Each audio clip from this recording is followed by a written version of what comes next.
Finally, ಕಡೆಯದಾಗಿ there's only one person who came out alive from the grave.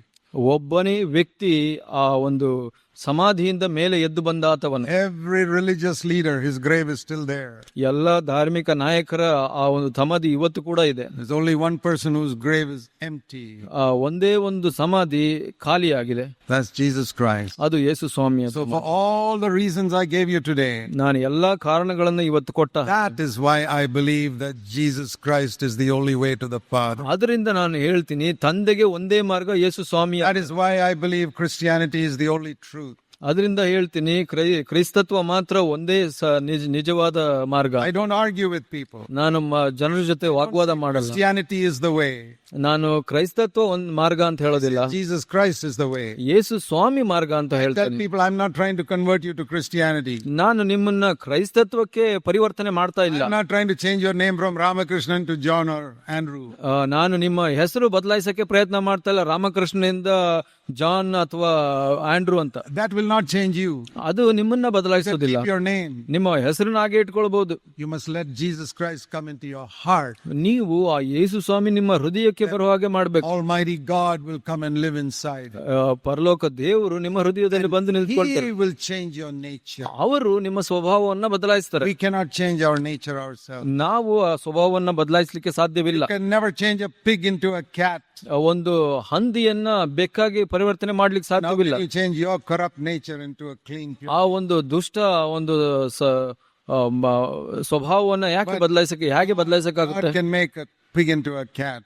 ದೇವರು ಆ ಒಂದು ಹಂದಿಯನ್ನ ಬೆಕ್ಕಾಗಿ ಮಾಡ್ತಾರೆ. Make a dirty sinner like you and me into someone holy like Jesus. ದೇವರು ಆ ಒಂದು ದುಷ್ಟ ಪಾಪಿಗಳಾದ ನನ್ನನ್ನ ನಿಮ್ಮನ್ನ ಒಂದು ಪವಿತ್ರ ಮನುಷ್ಯನಾಗಿ ಮಾಡ್ಲಿಕ್ಕೆ ಸಾಧ್ಯವಿದೆ. That's what God wants to do.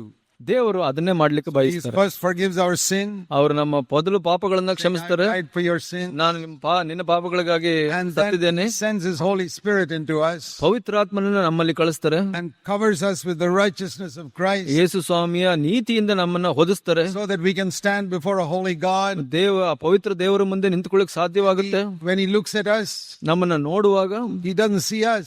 ನಮ್ಮನ್ನ ನೋಡೋದಿಲ್ಲ ಅವರು. And let me show you. ನಾನು ತೋರಿಸ್ತೀನಿ. This is a picture of me. ಇದು ಇವರ ಚಿತ್ರವಾಗಿದ್ರೆ, this is a picture of Christ. ಇದು ಕ್ರಿಸ್ತನ ಚಿತ್ರ. The Bible says God placed us in Christ. ದೇವರ ವಾಕ್ಯ ಹೇಳುತ್ತೆ ದೇವರು ನನ್ನನ್ನ ಕ್ರಿಸ್ತನಲ್ಲಿ ಇಟ್ಟಿದ್ದಾನೆ ಅಂತ. And now you don't see me, you see Christ. So ನೀವು ನನ್ನನ್ನ ನೋಡ್ತಾ ಇಲ್ಲ, ಕ್ರಿಸ್ತನನ್ನ ನೋಡ್ತಾ ಇದ್ದೀನಿ. But I am in Christ. ನಾನು ಕ್ರಿಸ್ತನ ಒಳಗಡೆ ಇದ್ದೀನಿ. I am there. ನಾನು ಅಲ್ಲಿದ್ದೀನಿ. But I am in Christ. ಕ್ರಿಸ್ತನ ಒಳಗಡೆ ಇದ್ದೇನೆ. Like you can't see the book. You can't see that little booklet. ಆ ಒಂದು ಚಿಕ್ಕ ಪುಸ್ತಕವನ್ನ ನೀವು ನೋಡ್ತಾ ಇಲ್ಲ ಇವಾಗ. Bible. ನೀವು ಬೈಬಲ್ನ ನೋಡ್ತಾ ಇದ್ದೀರಿ. God looks at you. ದೇವರು ನಿಮ್ಮನ್ನ ನೋಡುವಾಗ you know who He sees? ಯಾರನ್ನ ನೋಡ್ತಾ ಇದ್ದಾರೆ ಗೊತ್ತಾ? He sees you in Christ. ಕ್ರಿಸ್ತನಲ್ಲಿ ನಿಮ್ಮನ್ನ ನೋಡ್ತಾ ಇದ್ದಾರೆ. That's why in Ephesians says He has accepted us in Christ. ಅದರಿಂದ ಎಫೆಸಿಯದಲ್ಲಿ ಹೇಳುತ್ತೆ ಅವರು ನಮ್ಮನ್ನ ಕ್ರಿಸ್ತನಲ್ಲಿ ಸ್ವೀಕರಿಸಿದ್ದಾರೆ ಅಂತ. Don't condemn yourself. I have so many mistakes in me. How can God look at me?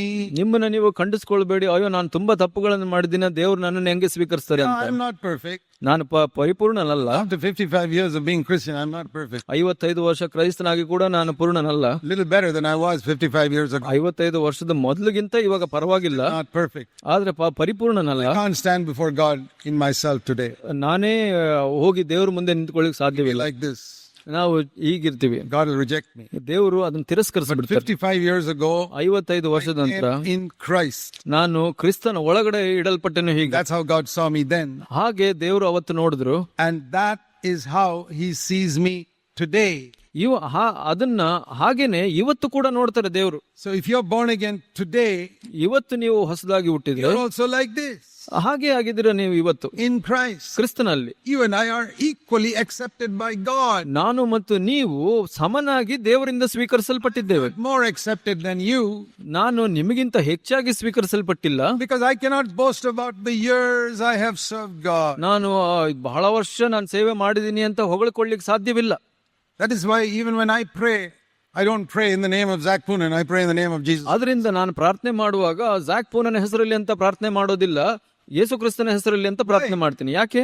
Because to pray in the name of Jesus is to say I cannot come in my name I can come in the name of Jesus. ಯೇಸು ಸ್ವಾಮಿಯ ಹೆಸರಲ್ಲಿ ಪ್ರಾರ್ಥನೆ ಮಾಡೋದು ಅಂದ್ರೆ ನಾನು ನನ್ನ ಹೆಸರಲ್ಲಿ ಬರ್ಲಿಕ್ಕೆ ಸಾಧ್ಯವಿಲ್ಲ, ಯೇಸು ಕ್ರಿಸ್ತನಲ್ಲಿ ನಾನು ಬರ್ತಾ If you ಇದ್ದೀನಿ accept ಅಂತ. Christ today, ಇವತ್ತು ನೀವು ಕ್ರಿಸ್ತನನ್ನ you ಸ್ವೀಕರಿಸಿದ್ರೆ are in the same place as me, ನೀವು ನಾನು ಇದ್ದ ಸ್ಥಳದಲ್ಲಿ ನೀವು ಇದ್ದೀರಾ, equally accepted by God. ಸಮನಾಗಿ ದೇವರಿಂದ ಸ್ವೀಕರಿಸಲ್ಪಟ್ಟವರು. The only difference is I am sure of it, you may not be sure of it.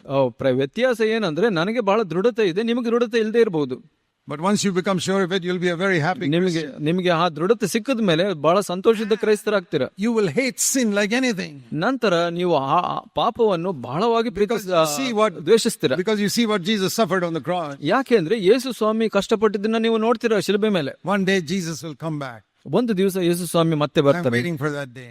ನಾನು ಅದಕ್ಕಾಗಿ ಕಾಯ್ತಾ ಇದ್ದೀನಿ. You know, like a bride waiting for her bridegroom to come for the wedding day. ಒಂದು ಮದುವೆ ಹೆಣ್ಣು ಮದುವೆ ಗಂಡಿಗಾಗಿ ಮದುವೆ ದಿವಸ ಕಾಯೋ ಹಾಗೆ I'm waiting for that day. ನಾನು ಆ ದಿವಸಕ್ಕಾಗಿ ಕಾಯ್ತಾ ಇದ್ದೇನೆ. And you'll also be waiting for that day. ಆ ದಿವಸಕ್ಕಾಗಿ ನೀವು ಕೂಡ ಕಾಯ್ತಾ And ಇರ್ತೀರಾ. Jesus will come back. ಯೇಸು ಸ್ವಾಮಿ ಬರ್ತಾರೆ. This is the truth. ಇದು ಸತ್ಯ. Like I said at the beginning. ನಾನು ಪ್ರಾರಂಭದಲ್ಲಿ ಹೇಳಿದಾಗ Why have I explained this to you? ನಾನು ಯಾಕೆ ಇದನ್ನು ವಿವರಿಸಿದೆ? So that when somebody asks you a reason for your hope, ನಿನ್ನ ನಿರೀಕ್ಷೆಗಾಗಿ ಯಾರಾದ್ರೂ ಕಾರಣವನ್ನ ಕೇಳಿದ್ರೆ you can tell him what I told you today. ನಾನು ಇವತ್ತು ಹೇಳಿದಾಗೆ ನೀವು ಹೇಳಬಹುದು. With gentleness ಸಾತ್ವಿಕತನದಿಂದ and respect. ಮನೋಭೀತಿಯಿಂದ. Not condemning him, ಆತನನ್ನ ಖಂಡಿಸಬೇಡಿ, but feeling love for him. ಆತನಿಗೆ ಪ್ರೀತಿಯಿಂದ ಹೇಳಿ. God will open his eyes. ದೇವರು ಆತನ ಕಣ್ಣನ್ನ Like he opened your eyes. ದೇವರು ನಿಮ್ಮ ಕಣ್ಣನ್ನ ತೆರೆದಾಗ So that he can see the truth. ಅವನು ಆ ಸತ್ಯವನ್ನ ನೋಡೋ ಹಾಗೆ. We have a responsibility for the rest of India. ಈ ಒಂದು ಇತರ ಭಾರತಕ್ಕೆ ನಮ್ಮ ಮೇಲೆ ಜವಾಬ್ದಾರಿ ಇದೆ. To give them the truth. ಅವರಿಗೆ ಸತ್ಯವನ್ನ ನಾವು ಕೊಡ್ಬೇಕು. That's why we use tracts and CDs and internet and ನಾವು ಕರಪತ್ರ, ಸಿಡಿ, ಇಂಟರ್ನೆಟ್ ಬಹಳಷ್ಟು ನಾವು ಮಾಡ್ತೀವಿ. ಅದಕ್ಕಾಗಿ whatever pain and sacrifice we have to make, we are going to give the truth to our countrymen. ನಮಗೆ ಎಂತ ನೋವಾದ್ರೂ ಕಷ್ಟವಾದ್ರೂ ನಾವು ಈ ನಾಡಿನ ಜನರಿಗೆ ನಾವು ಸತ್ಯವನ್ನ ಕೊಡ್ತೇವೆ.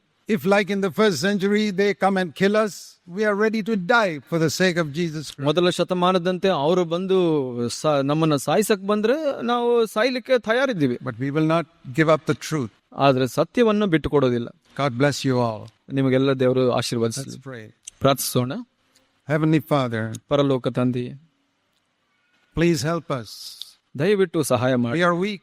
ನಾವು ಬಲಹೀನರು. Fill us with the Holy Spirit. ನಿನ್ನ ಪವಿತ್ರಾತ್ಮನಿಂದ ತುಂಬಿಸು ಸ್ವಾಮಿ. Help us to be bold in our witness. ನಮ್ಮ ಸಾಕ್ಷಿಯಲ್ಲಿ ಧೈರ್ಯವಾಗಿರೋ ಹಾಗೆ, and also to be humble and gracious. ನಾವು ದೀನರಾಗಿ ಮನೋಭೀತಿ ಇರೋರಾಗಿ ಮಾಡು ಸ್ವಾಮಿ. To be respectful to all the people around us who don't believe what we believe. ನಾವು ನಂಬೋದನ್ನ ನಂಬದೇ ಇರುವಂತ ಪ್ರತಿಯೊಬ್ಬರಿಗೂ ಗೌರವದಿಂದ ನೋಡೋ ಹಾಗೆ ಮಾಡು ಸ್ವಾಮಿ. Save us from being arrogant in our witnessing. ನಮ್ಮ ಸಾಕ್ಷಿಯಲ್ಲಿ ಅಹಂಕಾರಿಗಳಾಗಿರೋದ್ರಿಂದ ತಪ್ಪಿಸು ಸ್ವಾಮಿ. Help us to manifest the humility of Jesus Christ. ಯೇಸು ಸ್ವಾಮಿಯ ದೀನ ಸ್ಥಿತಿಯನ್ನ ನಾವು ತೋರಿಸಲಿಕ್ಕೆ ಸಹಾಯ ಮಾಡು. In Jesus' name. ಪ್ರಭು ಯೇಸುವಿನ ನಾಮದಲ್ಲಿ ಬೇಡ. Amen.